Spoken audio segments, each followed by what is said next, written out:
Welcome to ISRA League's Grand Touring Championship, brought to you by Z1 Simwheel. This is Season 6, Race 14, the Empire State Revisited, a 70-minute sprint here at Watkins Glen Cup. I'm Daniel Quaroni, and with me in the announcing booth are Anthony Muniz. Thanks for having us back. Brian Carey. Ready for another exciting race. And Chuck Chambliss. Hey, what guys? Well, let's take a look at the point standings as we go into the second to last race. David Swa, obviously commanding lead. He will win the championship. I think he's got that locked up here. Brian Carey in second with 62 points is also pretty safe in second, but Mike Kelly and Mark Payne are pretty close there in third and fourth. Timothy Stoll also has the GT1 battle locked up. But if you look back in the standings there, once again, Marty Jeffries and Don Hunt are very close for third. Marty could also pull off a second if he does very well over Gilles. And finally, GT2. Todd Carver and James Cullen separated by just 5 points. And then in third and fourth, Denner Galti, Wyatt Foster, close enough that the last two races could make a difference. And Brian, take us through the track map once again for this Cup configuration. Okay, the Watkins Glen Cup course. One thing you'll notice from the boot configuration here is it cuts off just at the outer loop, which is after the bus stop chicane. They call it 11 turns, but that's only if you count turns or the bus stop as 4 turns, which it's really just a chicane. So the last 2 turns, the left-hander is turn 10, the final right-hander is turn 11. It'll be tight, lots of action, very, very short lap. We're talking the slowest laps in the 4 GTs. Pole position for the GTs was 1:09, so we'll be going around this pretty rapidly and expecting the LMPs to be lapping the slower cars within very short order. All right, let's head over to qualifying since we don't have a whole lot of time on this pace lap to get through it. We have Brian Carey on pole with a with a 59.697 as his fastest lap, his qualifying lap there. David Swa second with a 59.9. Then Anthony Muniz and Daniel Quaroni on the second row. Carlos Passos, Chris Damron Jr. uncharacteristically on the third. And then John Kuzel and Jeremy Burris fourth row. And fifth row is Mike Kelly, Lance Snyder. And sixth row is Jerry Morsdorf and Tim McLeish. For the GT1 Corvettes, Wyatt Foster is making an appearance when he took the pole with a 1-minute 5.2. Eric Palacio was just behind with a 1-minute 5.5. Timothy Stoll, Colin McLean, and John Middleton will round out the top 5 with Julio Palacio, James Cullen, Marty Jeffries, Trevor Hill, and John Kelly with the top 10. And for the 4 GT2 class, we have 4 guys, because apparently some of them got lost on the way to the track. Actually, Wyatt Foster and James Cullen are moving up to the for this race, primarily because James Cullen had a tight championship battle with Todd Carver.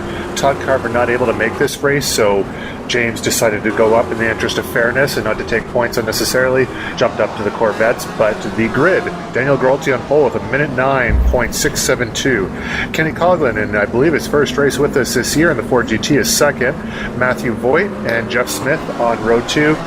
No one else behind him. We have 4 of these cars in the race as we're coming up the last corner, getting Dan to take us away here.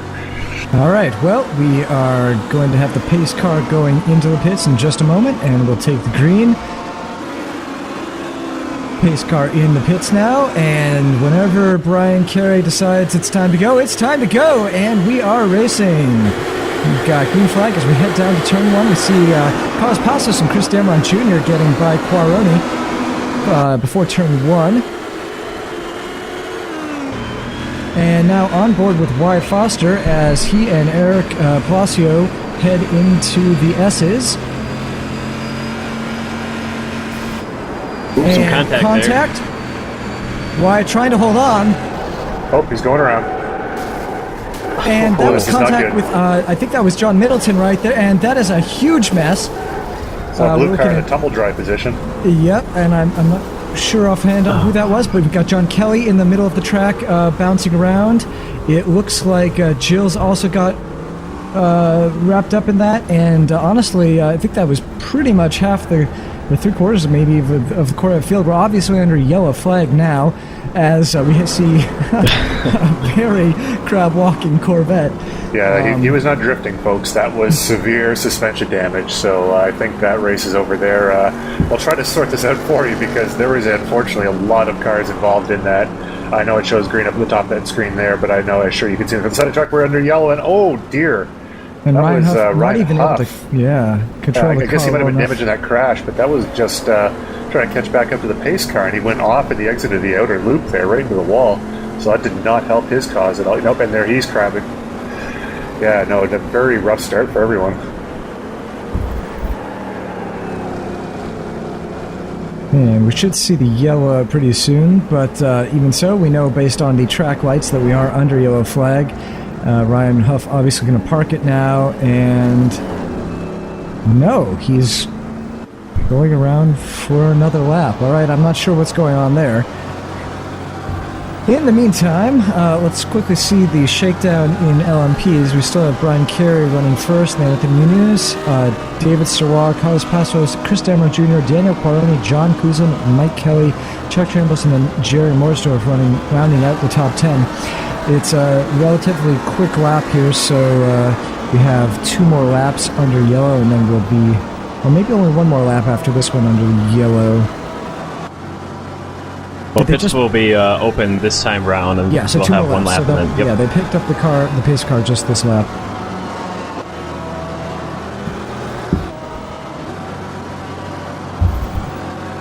Yeah, luckily I don't see any of the LMPs there with any damage. Checking for Eric Palacio car, the green Corvette in the top left of our screen there. Well, he got away with essentially nothing. I mean, he was involved in the first tap, but then he got by as Wyatt Foster lost control. Colin McLean also there, now running in second. And he, I think, also got by without any damage. A couple cars were able to get by as Wyatt wrestled for control. Chuck Chambliss looking like he's going into the pits, but faking it out. Chuck, since you're on board with the replay here, what was that a serious move? Were you thinking you could do it? Since this is a 70-minute race, it's a very interesting situation for the LMPs. It was definitely going to be a 2-stopper, but this yellow potentially shakes up that strategy. What were you thinking there? I was just tricking them out. Yeah, actually, as far as fuel strategies go, I know that I mentioned in the previous broadcast that LMP is kind of maximum fuel they can get on a run under green flag conditions, about 35 minutes, which would take this to roughly halfway. But because that's such a marginal call, before this yellow flag came out, it was going to be pretty tight for some of these guys. And in fact, I know based on the fuel mileage from previous races, would not have made it on 1 stop. However, this yellow flag has thrown that right out the window. This is definitely going to be a 1-stop race for all classes now. Well, I will say, in most cases that would be true, but this Watkins Glen Cup configuration is a little special because the LMP is flat out for almost the entire track. I think pretty much the only time it isn't flat out is going through the bus stop, and the last turn they do have to brake reasonably significantly. And then turn 1. And then turn 1, yeah. But aside from that, it's essentially flat out for the entire race.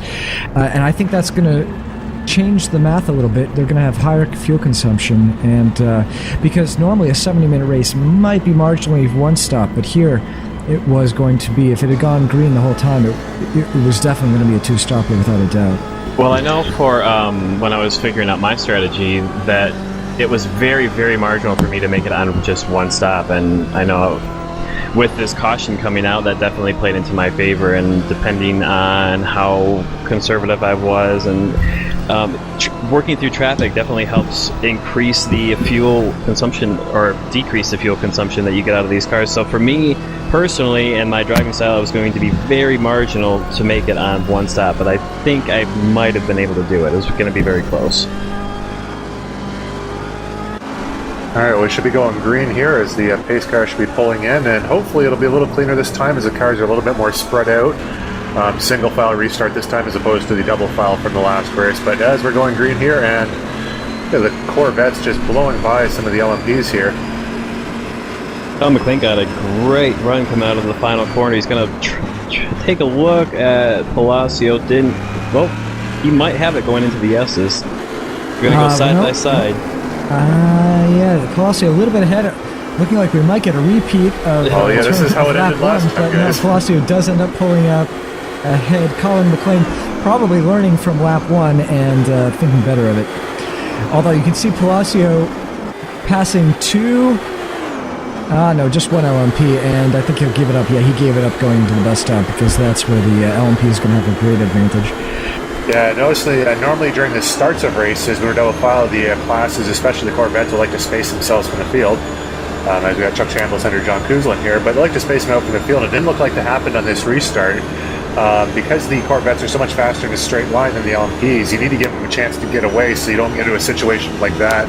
Because it looked like we're almost in a 3-wide situation going to the bus stop, and 1 wide doesn't work a lot of the time, so you really got to be careful about that. But I think we've dodged a bullet, and I think should settle down here quickly. Look at this, right on the screen, 4 cars, Coroni, Kuzlin, Chambliss, Morsdorf, and Mike Kelly, 5 cars. Yeah. Yeah, this is a really, really fun battle early in the race. Kelly looking on the inside of Morsdorf and thinking better of it. Yeah, going into the bus stop there, that's a corner you need to make sure you're completely alongside before you even attempt to do a pass, because if you go anything less than that, the other guy, I mean, he has to make the corner himself. He can't just go straight on, and if you time it wrong, he might turn into you, so you got to make sure you've got position, like, totally going into that corner. Another factor we didn't talk about here was on the restart, very cold tires.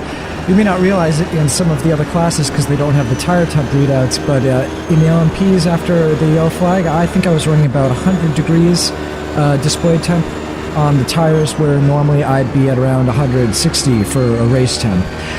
And even at 150 during a normal just race start. So very, very cold tires, taking a little bit easy on these first couple laps. Yeah, since the last update of iRacing and the modeling of the tires there, they actually perform a lot better, harder sidewall on the tire, so the tire pressure dropping down that low is not ideal, but it's not as much of a hindrance as it used to be. It used to be cold tires in these cars, while fast would be, it looks like we've got Muniz and Sirois running slowly as we have some... and Carlos getting pipped behind Gralti there, just chose the wrong lane to be in and loses 2 spots to Quaroni and Kuzlin. Yeah, it looks like Dan Gralti, the leader of the GTs, at the 4 GTs at the start, is causing a little bit of chaos here by dropping back into the pack so soon, because everyone's backed up so tight. Looks like there may have been some contact there. I didn't really get to see it on camera, but we'll see how this plays out based on the gaps here.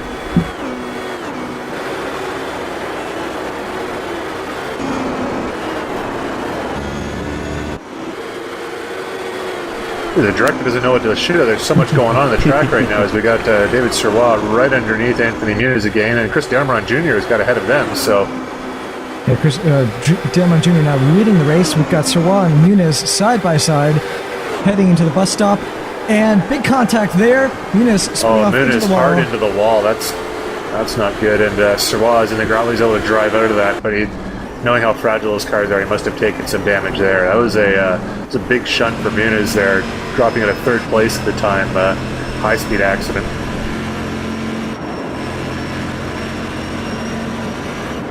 I was rolling with Timothy Stahl, like we tried to... it looks like he just got passed by Marty Jeffries there. Yep, that's for 4th place. But since we do have Anthony Muniz in the booth, and he kind of walk us through what happened in that accident there. Well, I have been focusing on Damron since he had gotten past in the previous lap in the bus stop, and I just wasn't expecting David to have such a run on me coming out of those corners. I mean, we're relatively the same speed, and for him to have that much and then to get alongside me, I didn't press the button to check my mirrors on that side, and I just didn't know he was there and didn't give him enough room. Alright, now we got Chuck Chambliss all over Carlos Passos here. Passos in a line with, there's such a long line of cars here. It looks Passos going wide, allowing Chuck to go on the inside of him. Kuzlin up ahead, Daniel Coroni up ahead of John Kuzlin there, and Jerry Morsdorf and Mike Kelly, Jeremy Burris, Lance Snyder, and Tim McLeish are all in pouncing position. So and we've got Chambliss and Chambliss got past Passos there. That was a nice slick outside move in the corner of 10. That's That's a pretty fast corner. It's not quite flat out. It can be done flat out, but not easily. So Kuzlin on the inside of Crony. Crony giving him lots of space there. Possibly more than I would have given him, but they're both holding on around the corner there, and everyone lives to see another day with Crony taking the lead. But depending on downforce levels and speed, it looks like Kuzlin needs to take another helping and draft here because Crony started to pull away from him. But you're going to see this a lot through this race because it is so fast in the LMP in particular. Bus stop here, quick dab of the brakes. In fact, I think when I was doing it, I was just dropping a gear, lifting and dropping a gear. Yep. You're full throttle for most of it, so it's almost going to be like a super speedway oval race, the way cars will be dropping in, drafting each other. Actually, think of like Monza in Formula One, where you can get groups of cars and a lot of drafting happening there. Even though at Monza you have a lot more braking. Whoa, and sideways. Oh, unfortunately. And it looks like he's got damage off of Burris. I don't think there was damage before that. Chuck, can you... Oh, and that's Carlos Pasas without a front end. Yeah, that came off of the Chuck there, unfortunately, with the contact there. So, yeah, it's a game. We have Chuck in the booth this race, his first race with us, unfortunately out early in this. But, Chuck, can you walk us through what happened there?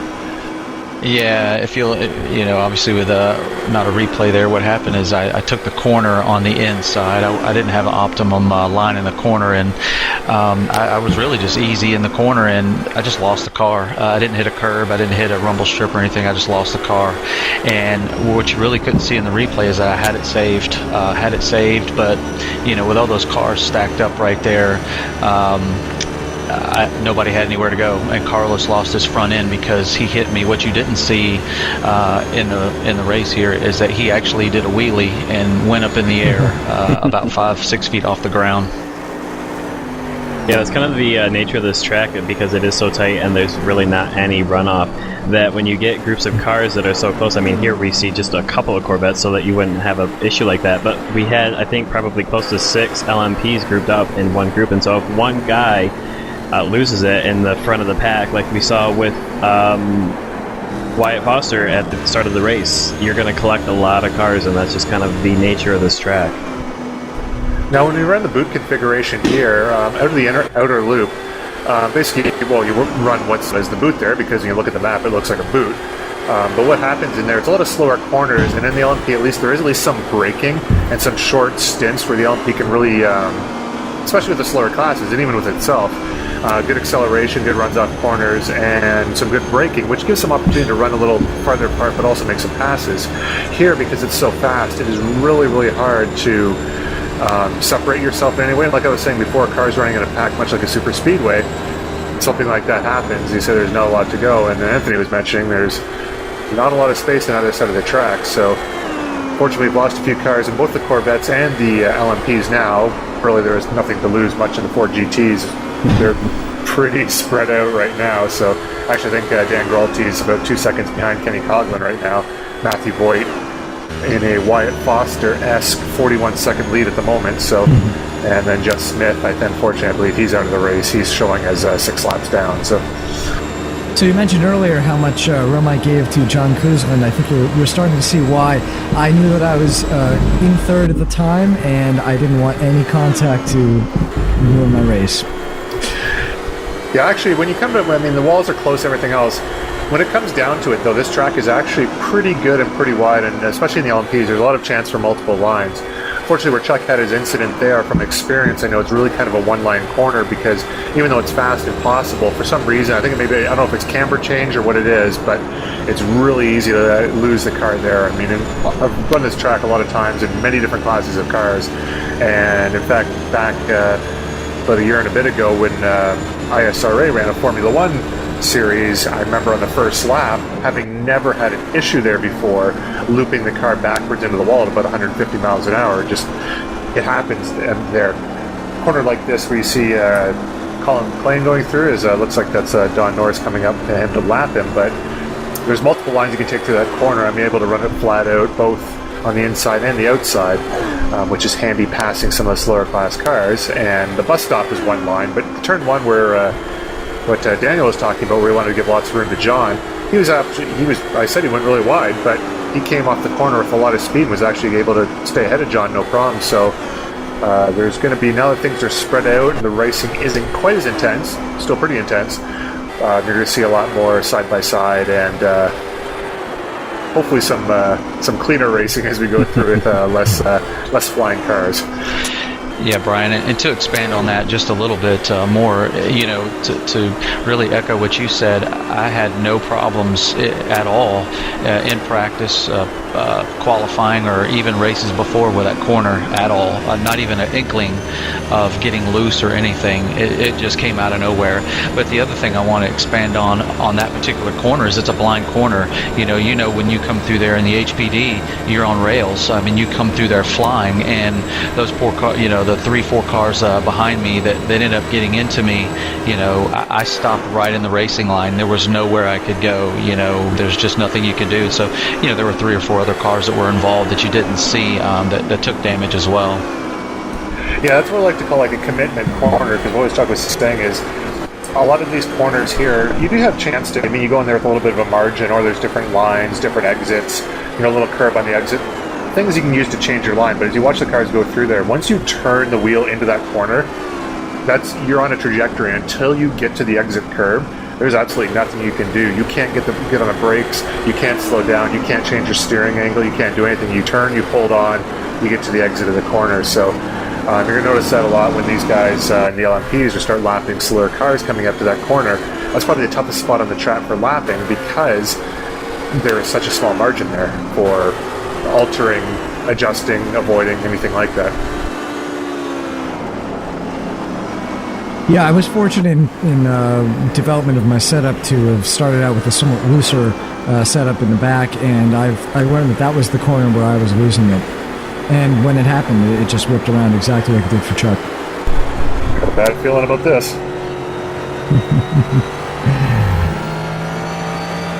Daniel Gralty, just finally getting himself back together a little bit and being on the tail of Kenny Coughlin.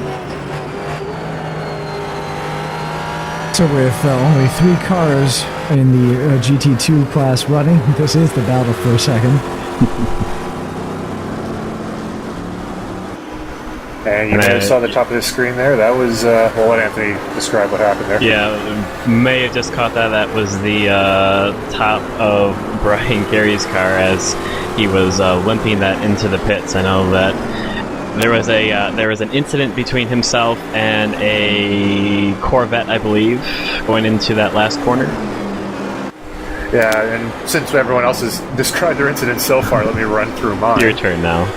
Basically what happened was going through, and we have pre-race practice and weekend practice where, theoretically, because of iRacing, you can go on the track, you can practice by yourself, work on a setup, but because of the multi-class nature, you kind of have to have an idea of where you can pass and where you can't pass. And this is one of those areas where it was really tough around the Corvettes and the 4 GTs, and I was going through turn 10, the left-hander where Chuck had his problems, because it's such a hair, like kind of a on the line corner, passing there is just, it was, unless they open wide up. But coming through the corner, I had a huge run on one of the Corvettes ahead of me, which I'd done many times in practice before, so I unfortunately, well, I say unfortunately, in the end, unfortunately, I came in a little less hesitant because I didn't want to scare the Corvette ahead of me because I was coming at such a high rate of speed. Had I kept my foot in it, it's entirely possible I made it around the corner without contacting him, but there is a chance I catch a curb and come flying and catch a Corvette. Long story short, I could see less of them going around the corner, but in their mirrors, especially when they're battling someone else, they could see less of me, and they had no idea it was there, and basically I got to the apex of the corner, and so did they, not realizing that I'd come out of nowhere, basically, and made contact, and Corvette versus LMP, the Corvette wins at 19 times out of 20, so unfortunately I went around, caught some damage, and backed up into the path of another car, and took race-ending damage, so... And here we are. I want to point out again, this is, Lance Snetter in 4th place, Tim McLeish in 5th place. This has been an ongoing battle all season between these two, and it looks like it's going on again. There's a few races there where Tim was in the Ford GT, wanted to try that for a little bit, and Lance got lonely. I know Lance got lonely, so now these guys are back at it and racing really hard.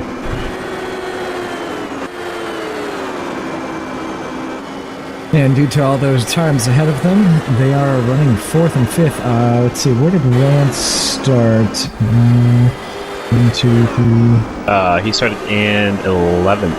11th. So He's big 7-point gain, or seven position gain for him already. We'll have to see how that shakes out at the end of the race, but Tim McLeish is currently running in 5th place, and he started in 13th, so that is quite an improvement. I know some of that is due to attrition, but these guys, that's part of attrition is part of racing. You know, if you can keep your car in the race without taking any damage and other guys are taking damage, well, that's still a spot that you've earned. So good job for these guys to be running up so high.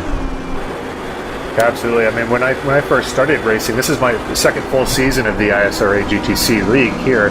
I started last year running the Ford GT, and basically the finishes that I think I had, maybe a top 5 finish here or there, and it was due to the fact that I stayed on the track, and then later in the season, the last 2 races, I was able to jump up into the top class for the first time in the LMP, finished 3rd on both occasions because I, at the time, didn't know what I was doing, so I just made sure I held on the entire race, and others dropped out around me, and I was able to get some good results. So, you gotta finish to win it. So these guys right now running 4th and 5th, which is higher than they've been running most of the season. So hopefully they can hold on for a good finish. Looking down the gaps here, we have Jerry Morsdorf, which is about 30 seconds. He's about 30 seconds behind McLeish. Carlos Passos, who took that damage in that incident previously, is he's about 22. He's a lap down from the leaders, 22 seconds behind Morsdorf.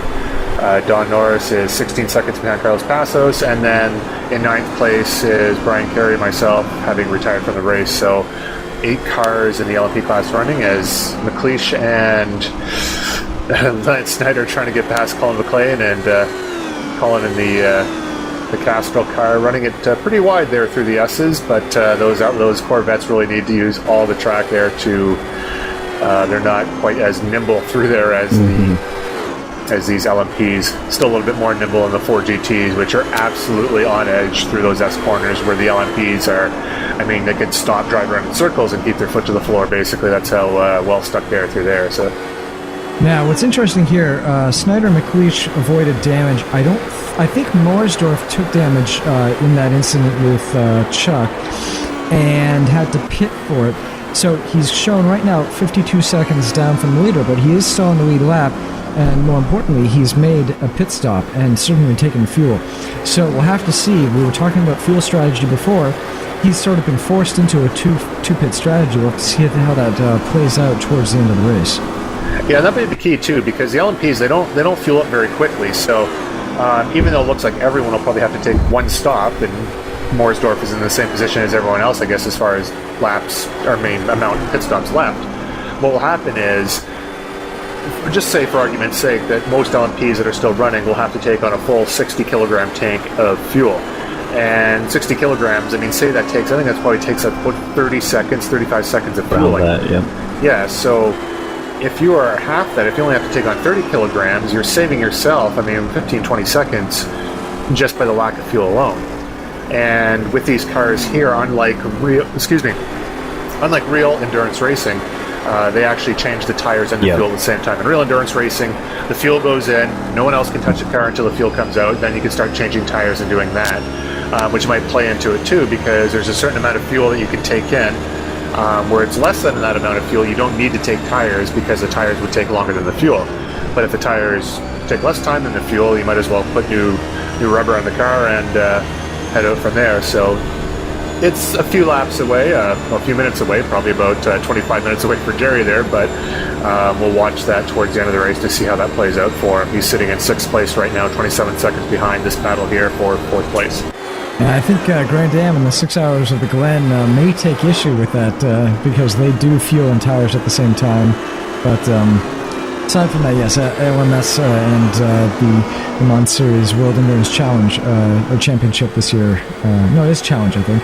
It's actually World Endurance Championship this year. They it is Championship. Actually created a championship now. So. I didn't remember if it was Challenge or which word the C was. But anyway, they do the tires separate from the fuel. And I agree. I think that's a more interesting strategy because it brings in strategy questions about how do you take care of the tires, maybe run some solar laps, but multi-stint the tires, whereas if you're doing fuel and tires at the same time, it's a no-brainer. You just run the tires off every stint. Yeah, I definitely. I wish that was a factor here, especially when we have the endurance races. Would it be smarter to be more gentle on the tires, and then double stint the tires? I mean, if you look at the actual real life Le Mans, you see. I know Audi will sometimes quadruple stint their tires to save extra time, and that would really add another dynamic into our sim, and really unless you are at the end of the race and just doing a small fuel stop, then you're definitely putting tires on the car. There's no reason not to.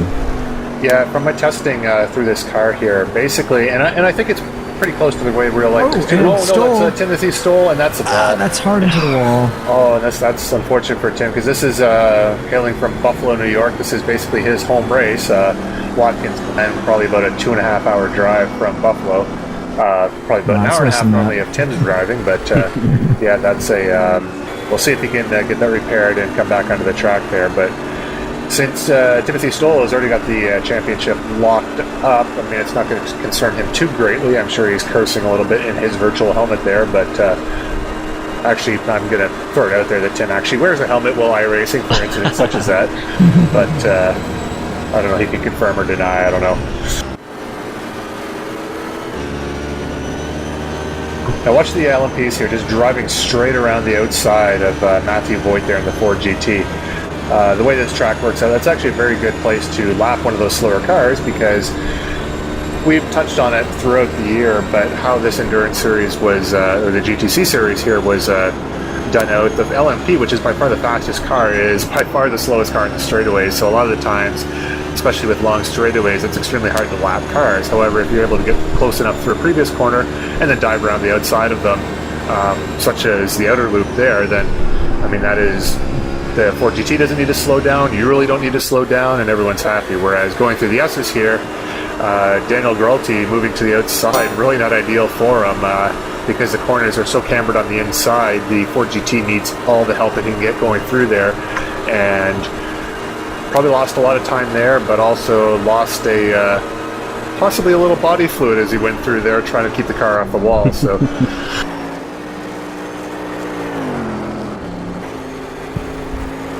yeah, in addition to that, the preferred line is more an inside line there, so the slower cars, the GT's cars, are happy to stay on the inside and get past on the outside.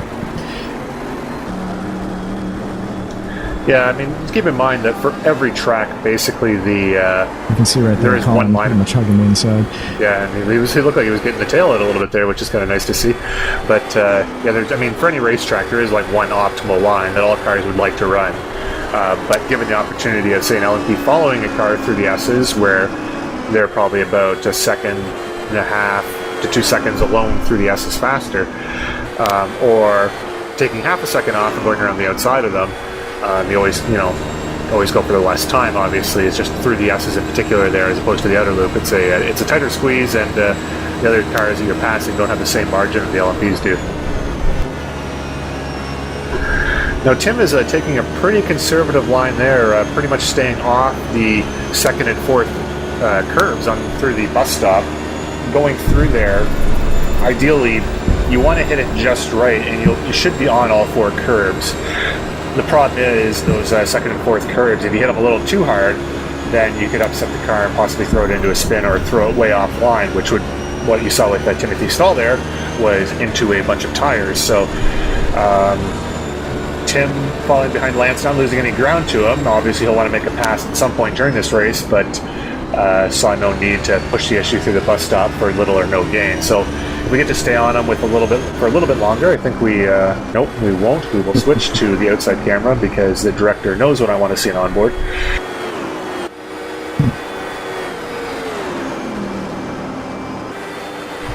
But maybe we can see it from this view here. Ideally, you want to take a bit of all four of the curbs there, but looks like Tim will hit the first one, normal, stayed off the second one, will hit the third one, and has stayed off the fourth one.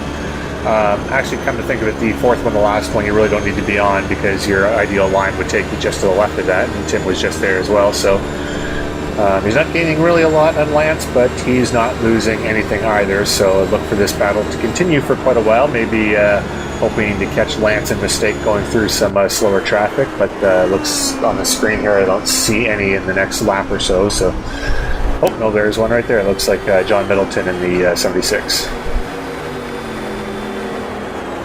Now, I've told this story before. I don't think during a broadcast, but I've definitely done it during the commentary I did on the onboards before. But Watkins Glen, also my home track. I grew up in Ithaca, New York.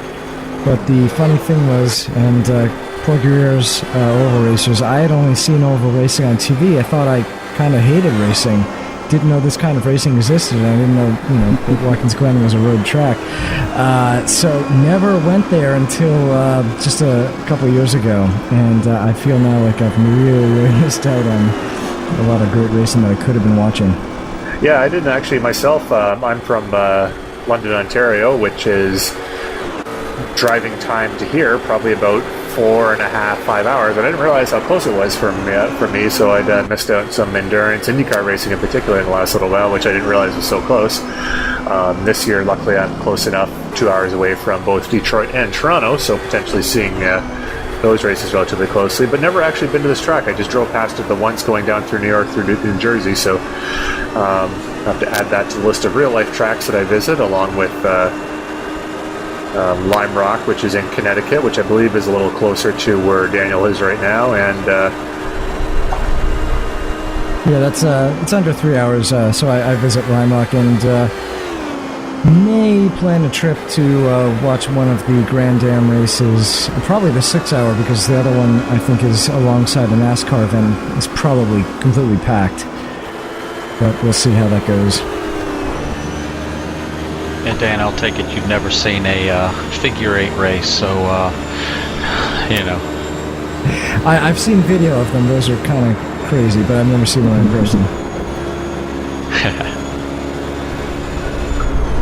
I just pictured doing the Suzuka track, which he ran on earlier this week, which has the roughly figure eight configuration, but with the over and underpass, but maybe spicing things up a bit and getting those to intersect. And I mean, this is online racing. Potentially, it would be possible, but would not recommend that in the real cars. And I mean, it'd be fairly interesting. Watkins Glen here as we're back into the racing, which I have a feeling, because our director will probably stick with this battle for some time during the race, because I'm looking at some of the other gaps here, and I'm not seeing anything near as close right now. Colin McLean and Eric Palacio in the first and second in the Corvette. Eric Palacio leading McLean is about 4 seconds right now, and this by far is going to be our closest battle for some time, it looks like. Yeah, and while viewers may see this and say, this really isn't all that exciting of a battle because they're not nose to tail, but really it is. I mean, if you look how long this battle's gone on with these cars the same distance, what you see is that Lance hasn't gained anything, and Tim hasn't lost anything, so that shows consistency of both drivers. That shows both drivers has maintained focus, so this is a good battle. Yeah, it's one of the things that's really hard to appreciate when you're not, even having done the race myself and watching it here. I mean, you don't get the same intensity, but knowing from experience, having been in this situation many times, it looks like, they're just following nose to tail or whatever, but the intensity, the concentration, just kind of like the mental awareness that you have to have and the mental focus you need to have to keep this going and not make a mistake and not put a wheel off. It's very easy to do, to get hypnotized, like the phenomenon just driving down the highway of highway hypnosis, same thing over and over again, doing that but at a much higher speed and at a much higher consequences, where McLeish and Snyder here, they're doing this battle, they're nose to tail, they're less, I'm just going to eyeball the gap at about half a second here, doing this while lapping cars and hitting all their marks. Not easy to do. Yeah, no, well, that's the thing, is you guys well know, you can be faster than the guy in front of you and lose 5-7 seconds when you're lapping slower cars, so lower, class cars. So, it's amazing that they've been able to keep together for this long. Yeah, I think there's a difference between, being fast and being able to put hot laps around a track and be fast and competitive that way. But there's another it's another thing to be fast and consistent in a race when you're trying to either stick with someone or get away from someone, and then throw in two other cars, one of which, the GT1 Corvette, is not really meant to race with these class of cars, the LMP and Ford GT. So it really takes a lot of skill and concentration to keep something like this up at a close battle like we're seeing here with Snyder and McLeish. Just real quickly, we've got Damron Jr. and Quaroni both in the pits. And now we've got... so we've got the leaders, and now also...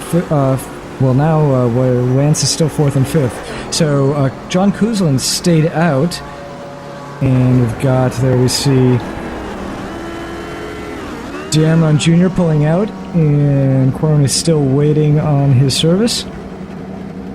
Yeah, John Kuzlin gets to lead a lap. He's always, him and Carlos Passos, I find, are probably the two best drivers in the LMPs of making their fuel last as long as possible. And as you can see up on the screen there, we have 33 minutes left of the race, which, with the guys pitting now, based at that pace, should take them to the end of the race. It will be close for those guys. However, Kuzlin, for sure, will be able to make it to the end on one more stop. So maybe that's going to play out. Maybe if the other guys need to make a splash, which won't lose them a lot of time, but at the same time, obviously going to the pits isn't ideal. So Kuzlin might be able to take advantage of this at the end of the race by going longer.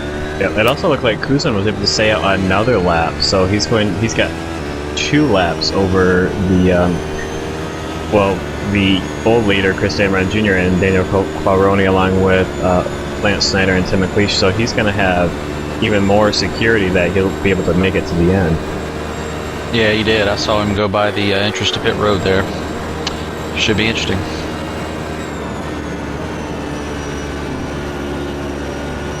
As you can see there, as on the board, I mentioned all 4 curbs there. It looks like Tim hit them all that time, so noticing coming out of the pits, maybe with a little bit more fuel, he wanted to straighten that corner up a little bit more, but also because Lance Snyder, his rival, is not super far away, up to probably about a second and a half right now ahead of him, but he's going to try to want to close that gap as quickly as possible and maybe try to catch Lance unawares. But obviously Lance knows he's there because he's been there for, what race is this, 14? He's been there for about 12 of those races. So. And Kuzma now in the pits. The other thing to keep in mind too, this track, because the track is so short, for instance, let's contrast it with something like Spa, which I think Spa is the longest track that we run on this year, just over 4 miles.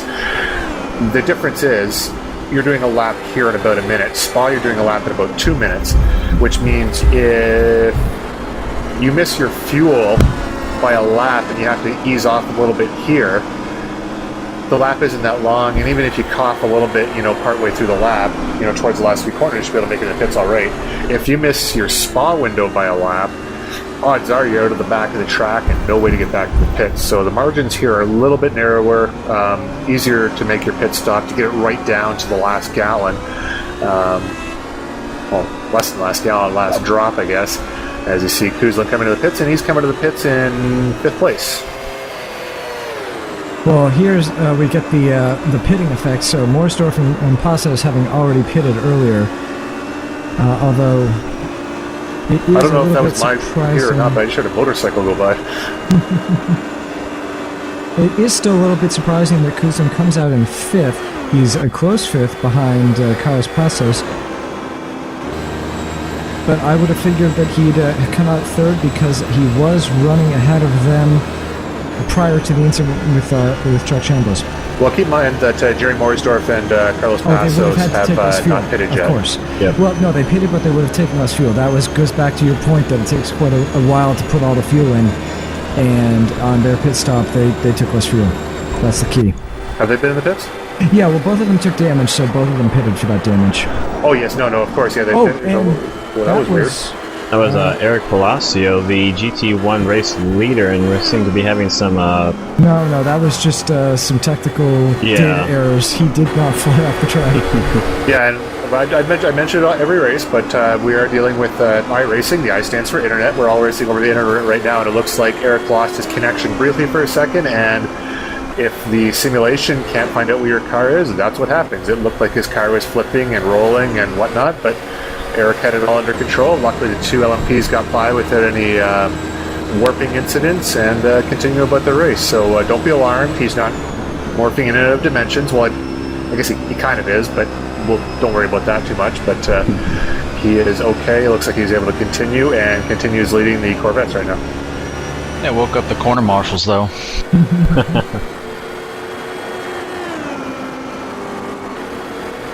So we see here, McLeish has been able to close the gap between himself and Snyder. They are now pretty much nose to tail. Looks like Snyder's able to get through that corner a bit better, but we saw Snyder get held up by, I believe that was Matthew Voigt in the Ford GT, so that it allowed him to close the gap, and then Snyder's going to start pulling away as they get into clean air again.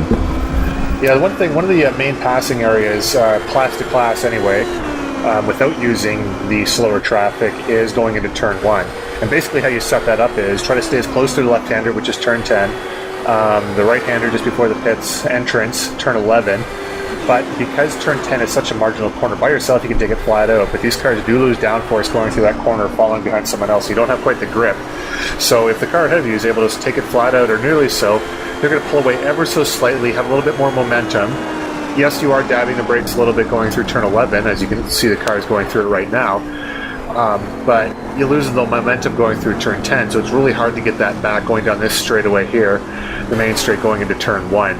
And because you lose that, you're not close enough without traffic to help you out to make a run going to turn 1, and then going into the bus stop, you really have to get a massive run through there to get alongside enough. You can't really make a run through there. Then you're up to the bus stop, through the outer loop. And even if you get a great run through the outer loop, as long as the other guy doesn't make a mistake, you're never going to gain enough to go on the inside of him into turn 10. So you get into that vicious cycle there. As you see, looks like, whoop, they've separated. Where did Lance go?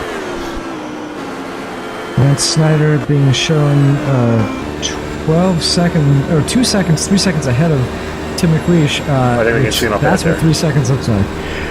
In the meantime, we had John Milton and Marty Jeffries pitting from the GT1 class. Looks like they are out of the pits now. Marty Jeffries in 4th is 1 lap down, but I don't think the leaders have pitted, so hopefully we'll be able to get that lap back when they do.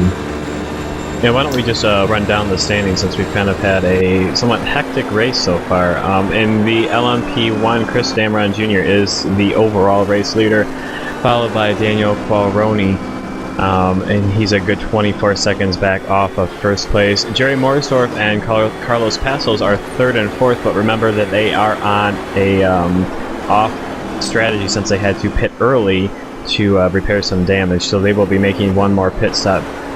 John Kuzlin is in 5th place, Lance Snyder, Tim McLeish, and then Don Norris, who is 3 laps down. Those are the remaining LMP1. In the GT1 class, Eric Palacio is still the race leader with Colin McLean 6 seconds back.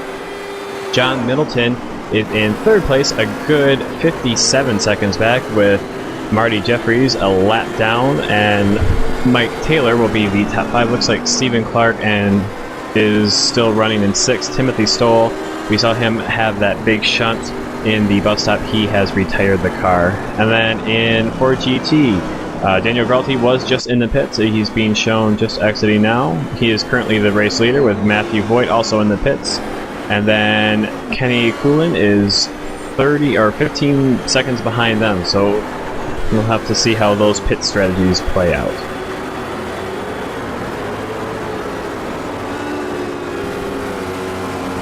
Like Dameron, the race leader, just got held up behind Eric Palacio there. Didn't know which way Eric was going to go, so Chris got held up a little bit. He does have a 22-second lead to play with at this moment, so I think he can... Chris, as we mentioned before, one of the aggressive drivers in the race, but with a 21-second lead, I think not going to be taking any hurry to get by any of the slower traffic here, as you can see him, I believe. It's kind of hard to tell sometimes from behind which car, if it's Tim McLeish or Chris Damron. They look very similar from coming up behind them there. It's not until you get like a side view or a front view where you can notice a difference in the paint schemes, but their colors are very similar. So I think that was possibly Tim, but actually, yeah, it was Tim because there was Chris just coming up behind them. Okay, thanks for helping me out there, the new guy.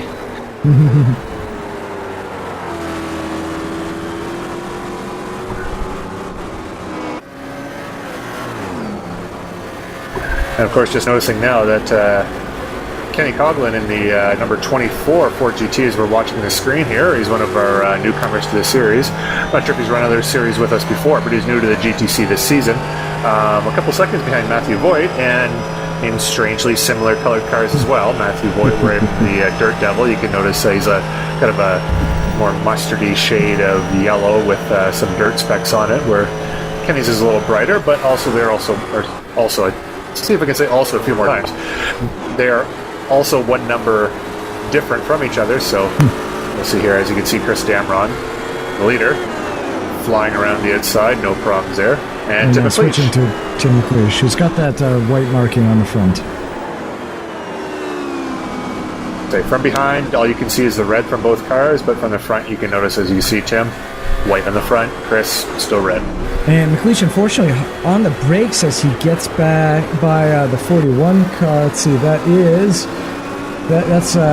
Ryan Huff, and that could have been a pass right there, as Snyder definitely got held up behind Huff, and if he timed it just a little bit better, I think that would have been a pass for position. Yeah, I'm not really sure why he decided to put on the brakes, but we can see Lance deciding that McLeish is close enough to have to defend the inside going into the bus stop, but there was still plenty of room on that front straight that Tim could have dove to the inside and kept his momentum without braking. So maybe just, I guess he could be taking a little more cautious. There's still 22 minutes left in the race, but now I think, especially with this track and how it is very tough to pass, I think now is definitely a time where if you think you can make a pass, you need to take that opportunity.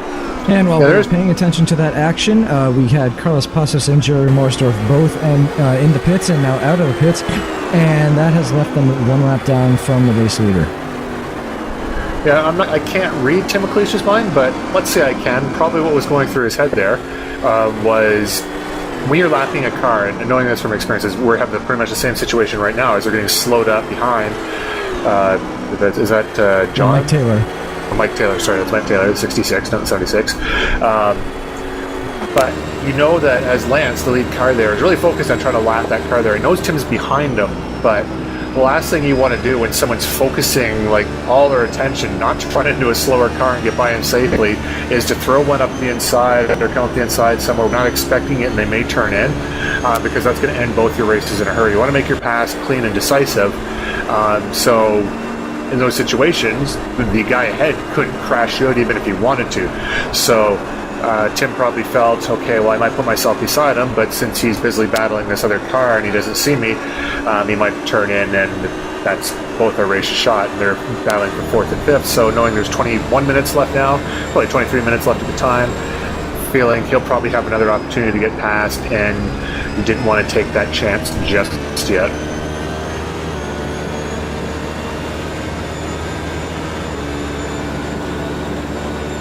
So we'll see here. This game might be a good opportunity for Tim because they're not going to get past this Corvette before they get to the bus stop. They're definitely going to get held up in the bus stop, so depending on how Lance makes his pass, Tim could take advantage of that and get a run on him. But I think he might be a little too close. No, actually the Corvette really held its distance there, and see if Tim can get around the outside. But Lance did a very, very good job of not getting held up, and nothing changed. That's Timothy Stoles back on track, though 11 laps down. I recall that huge incident he had earlier in this section right here. Oh no, sorry, it was in the bus stop that he did it. Even with it being he's 9 laps down of Stephen Clark in 6th position, so Timothy Stoll running 7th. 3 or 4 laps ahead of Gilles Moret. Keeps changing back and forth. I don't know what the exact breakdown is, but probably 4 laps right now. I think Gilles may have retired that car.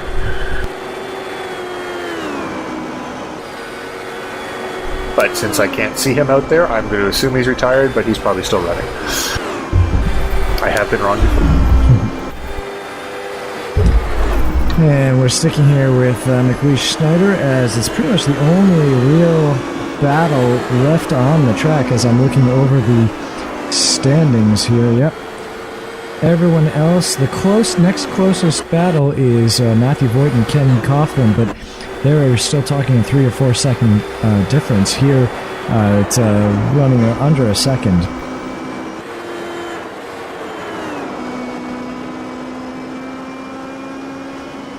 I think for this battle here between Tim and Lance, at about the 10-minute mark, because, 1 minute a lap, so that'll be about 9 laps left in the race, Tim will probably turn up the heat, and by the 5-minute mark left, he'll probably be in desperation mode to try to get by if he hasn't done so already. So probably about 8 minutes left of this before we start seeing the intensity ratcheted up a little bit, and maybe the gloves will come off slightly for Tim, and he'll go make a few runs at Lance here. Well, we're going to stick with these guys for a while, so I'll get a little bit ahead of myself. And we had talked about fuel strategy and number of pits. In about 2 minutes from now, I am going to check my fuel remaining and realize that if I keep going flat out, I'm not going to make it to the end of the race. So with about 16 minutes to go, I started letting up and went into fuel conservation mode. So I don't know how much Tim McLeish has available in order to put the heat on, because it's a question of whether or not he makes that pit stop or not. I imagine these guys are going to have to be in the same situation. They pitted 1 lap later, which is not going to give them that much of a fuel advantage. Well, one of the things too is when you're so marginal on fuel is you really have to make sure that you empty the tank as closely as possible, because with the way I figure out fuel mileage is for this race here, basically I figured out the fuel mileage you're going to need about 121 kilograms of fuel, which is a stop 1 more and kilogram. then 1 more kilogram. Yeah, 1 more kilogram. Yep. Which means, that's without a lot of traffic, so kind of hoping that, slowing up behind traffic, easing up a little bit, it's easy to make up that 1 kilogram, no problem there. But in order to do that, essentially what you need to do in that first stop is run that tank dry. Every last bit of it to make sure you get a full tank in, because any fuel you have left in there is less fuel that you're taking in, so less fuel you have for the entire race.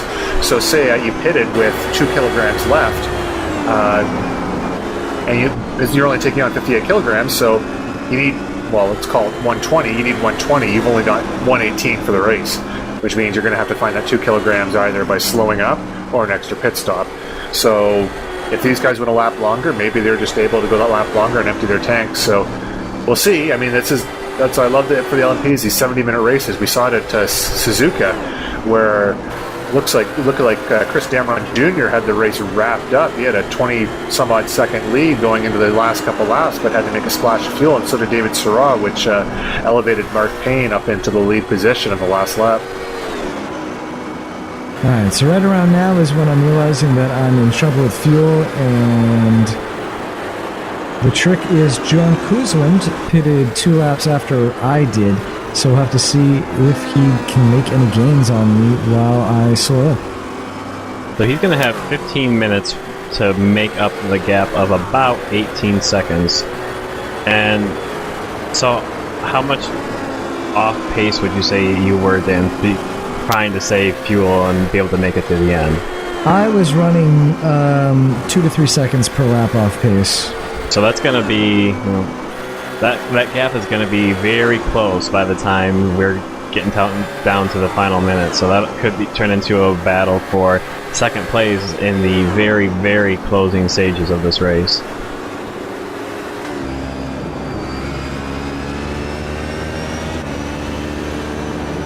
So as you can follow Tim McLeish going through here, he's close to Lance, and he's got a run on him coming at this corner, but he's going to need to be right alongside going into 10, and he's going to be nowhere close to that.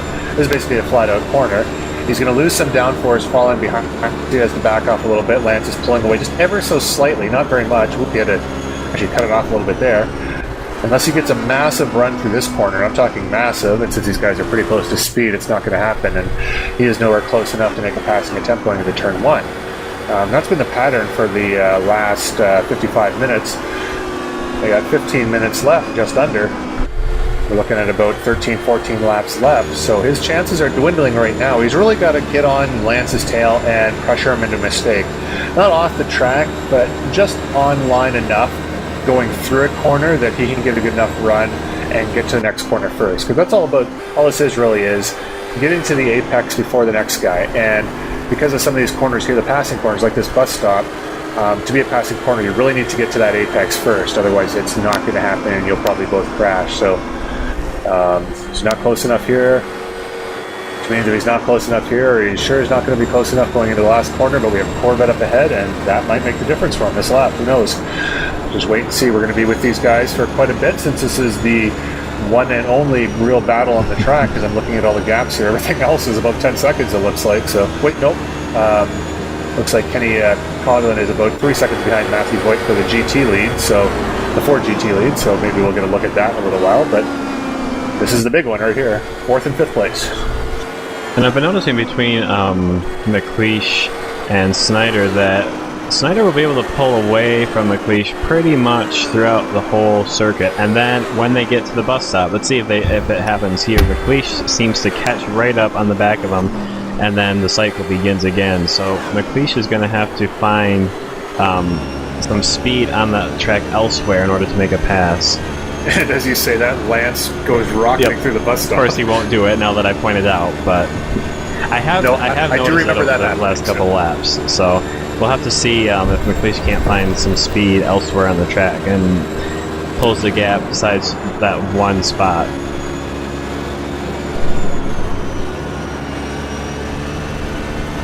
Now, one thing, just because we'll follow this battle here, and I'll jump out of my little monologue here, I guess, to join any action in progress. But one of the things we're looking at next year, and I'll try to put it down into layman's terms, because Daniel Peroni is our tech genius who has put most of this together. Chuck Chambliss, actually, a lot of the graphics I think all the graphics that we see up the screen here are Chuck's work, so it's great to have him with us for the broadcast finally. I know we've mentioned him before, but basically what we're looking at next year is, you notice the gaps at the top of the screen there are even numbers. That's not exactly, it's just not coincidence. That's just how the information that were generated from the replay will work. Dan's been working on some new processes, which should probably make it a little bit more specific and get some more true gaps going there, so we can look for that next year. Chuck's next season, just to be clear for everyone, which will just be in a couple weeks from now. Yeah, not next race, because we have one more race for this season left. It's going to take a little while to nail that all down, but not too long, hopefully. But the other thing, too, is that Chuck Chambliss has been putting together a lot of driver bios for everyone. I've been reading over a few of them on our forums to get to know. I mean, I know these guys pretty well, having raced with them for almost 2 full seasons now. But like things like age, where they're from, their overall racing experience outside of our GTC, for a lot of them is still unknown to me, and unknown to us as well. So hopefully that'll feature a bigger part in our commentary next year. Maybe potentially getting some of our ugly mugs up on screen so you can see what a lot of us look like. I noticed when I took my picture here, just like to point out, I'm 33 years old, but I thought, holy crap, I have a lot of gray hair. Like, I look like I'm a 50-year-old man when I saw my picture, but I'm not, still very youthful, very vibrant. Maybe we'll have to have Chuck use some of his graphic works to Photoshop that picture up a little bit for you. No. Right? That's, what do you call it? Touch of gray or whatever. Oh, just for men? Just for men, yeah. Yeah. No, I refuse to use that product. I don't want to plug that. One product I would like to plug is Z1SimWheel.com, which is the primary sponsor of our league here, as you notice up in the top left of our screen. Russell Hodgson, the brains behind Z1 SimWheel, a long line of racing-related and wheel-related products that really enhance the experience of iRacing, as well as other racing sims as well, but iRacing in particular, since that's what we all race here. So visit Z1SimWheel.com, look at the range of products, and throw some of your hard-earned sim dollars down and get one of the nice LCD touchscreen displays, because they are well worth it and will improve your sim experience greatly. So again, Z1 SimWheel, you'll find that link on the bottom of our video here. I know Daniel puts them up all the time. As well as, I'd like to throw a shout out to Sim Racing Dan, which is our brain of the operation, Daniel Peroni. The link below there. During these races, he does live commentary from his ridiculous sim experience race seat. 3 screens, moving seat, the whole works. Now, it's a true sim experience, so if you want to take a look at that and watch Dan in action, what it looks like from the cockpit, if you will, then follow the link to Dan's live race broadcast. But all right, end of monologue, back to the race here, and so we've got some traffic up ahead. Tim trying to take advantage, but can't.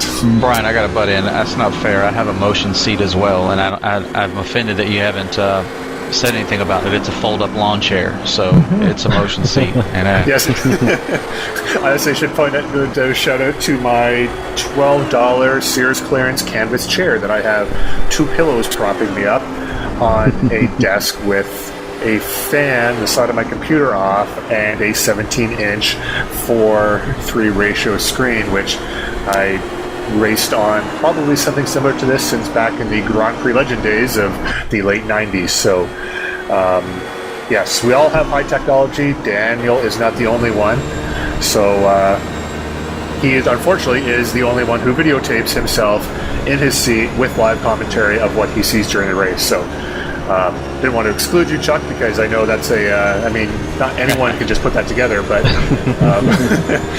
that takes some engineering skill to be able to do that. Oh yeah, you don't think it's just graphic skills that I have, do you?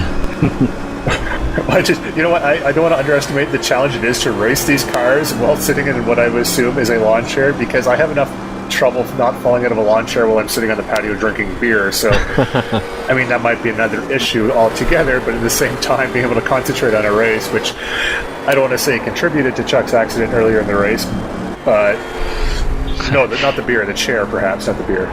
Maybe beer. I don't know. I don't know what you do down there. I have huge respect for guys that can sim race in a rolling chair. But on that note, I want to just real quick on the graphics front. It's all you guys out there, guys and gals who might watch our broadcast. Just know that next season you'll see some updates, some improvements. Not a lot, because I think we've got a pretty good product as it is. I really hope you guys and gals enjoy watching the broadcasts every week, just like I do. I really enjoy the product that we put out there, and you'll see some improvements and some additions. So definitely, tune into the rest of this season, and we'll be coming back to you next season.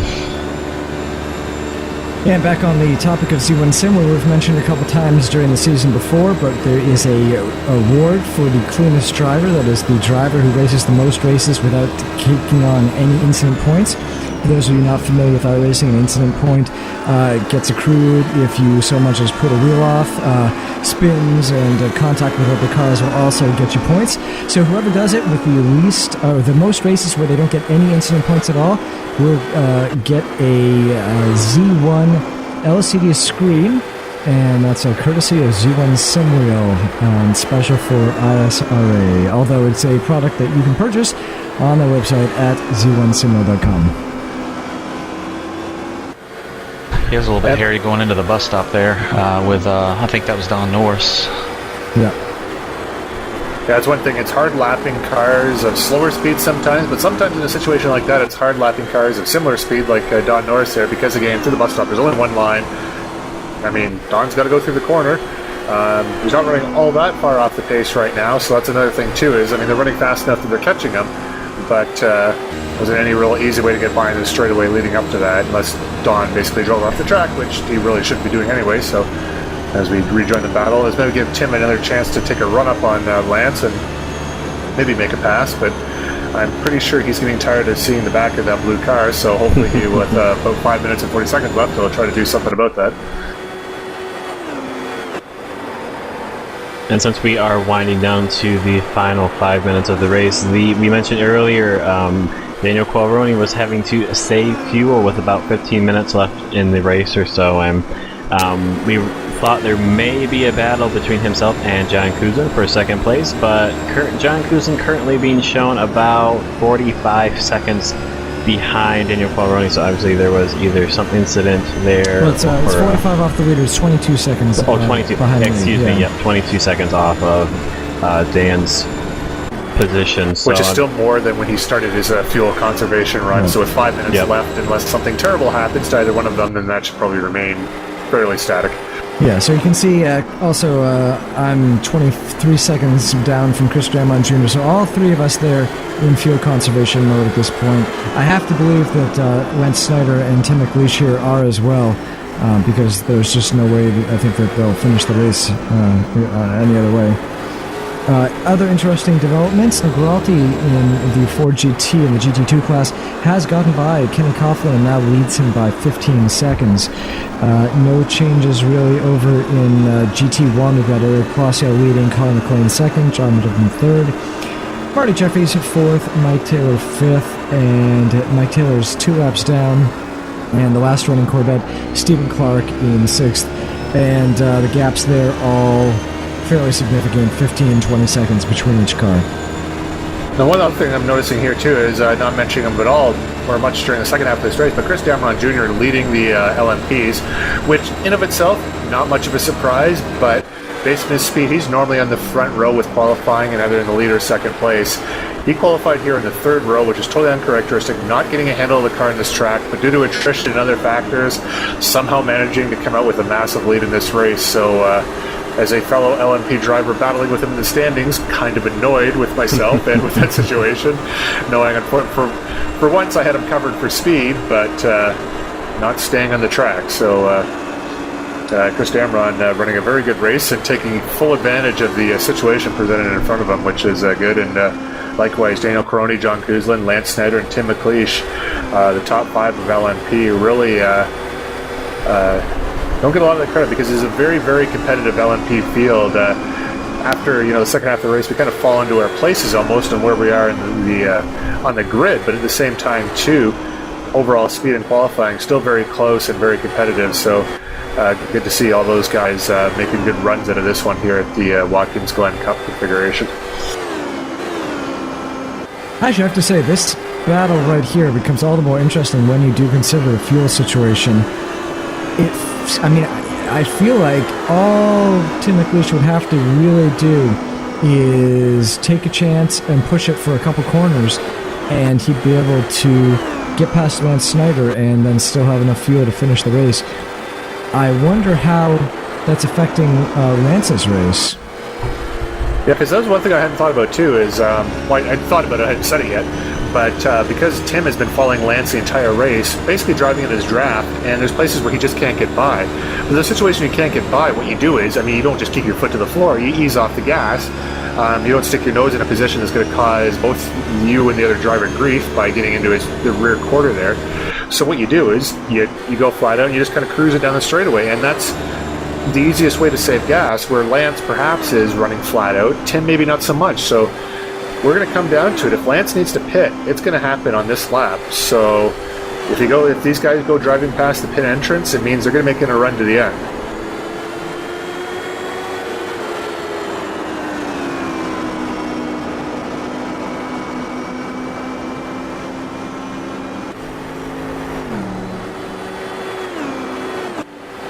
But at the same time, too, if Tim is in a position where fuel is an issue and he doesn't think he's going to make it, maybe that's one of the reasons why he hasn't been trying so hard to pass Lance, knowing that any effort to do that would burn more fuel than he had available. And there you go. So these guys here will be coming across. They'll have this lap and another lap, so 2 more laps left. Theoretically, they could jump into the pits coming around the last time, but I would think that if they didn't think they could make it, they wouldn't be continuing right now. So.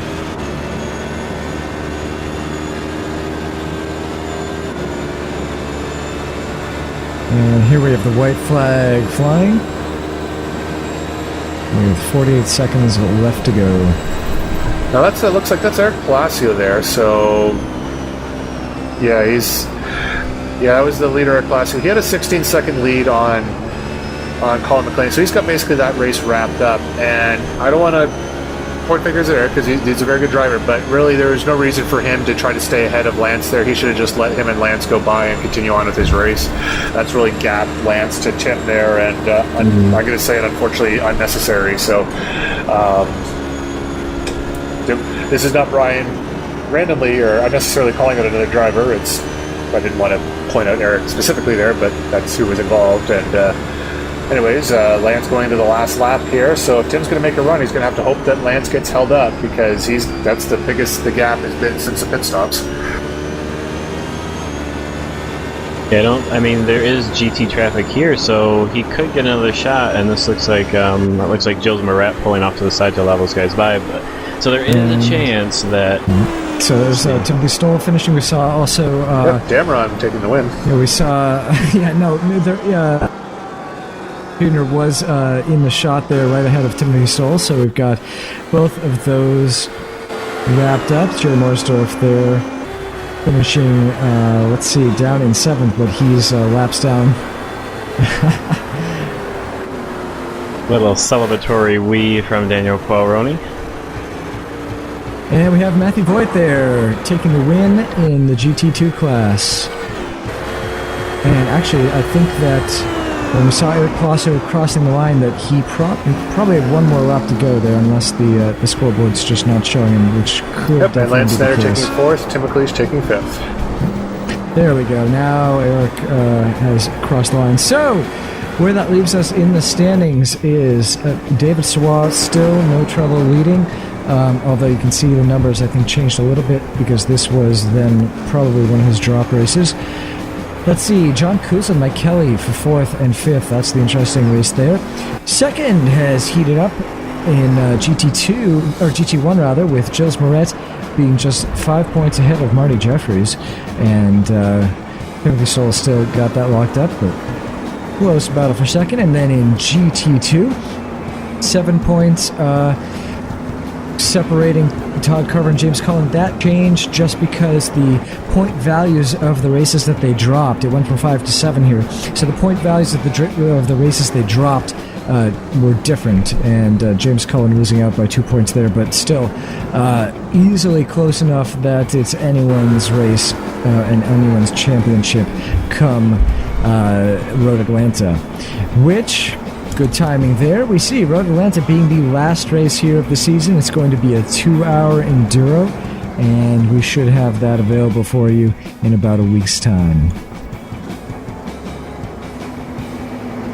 Yeah, it's going to be a really tough race. Championships have been decided, but a lot about, for 4GT they have not been decided, but championships in Corvette and LMP have been decided, but the battle for second still pretty tight for both of those. I'm involved in one of them in LMP. Hopefully Don Hunter and Gilles Moret can have a good battle there for the last race, and really looking forward to that. It's a fantastic track and the home of the Petit Le Mans, the 12-hour endurance race, part of the World Endurance Championships. All right, guys, I think it's wrap-up time. What's your closing thoughts? Yeah, I just want to say thanks. I appreciate you guys having me today for the broadcast, and I just want to give a shout-out to Matthew Voigt. I know this was his first win, so good job, buddy. All right, well, pretty exciting and close beginning, and good to see some close racing between Lance Snyder and Tim McLeish. We've seen them a couple times during the season, but really got a good focus on them this race. Well, I think someone's trying to do donuts out there. I can hear them, but we're not watching them. So on behalf of ISRA League and everyone who races here and the admins who make it possible, I'd like to thank you for watching. Z1 Simwheel thanking you for watching as well and bringing you this great race and this great series. And we will see you once more for Season 6 as we wrap it up at Road Atlanta.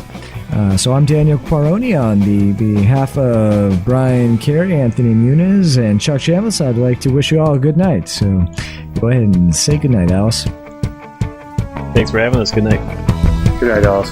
Good night, Alice.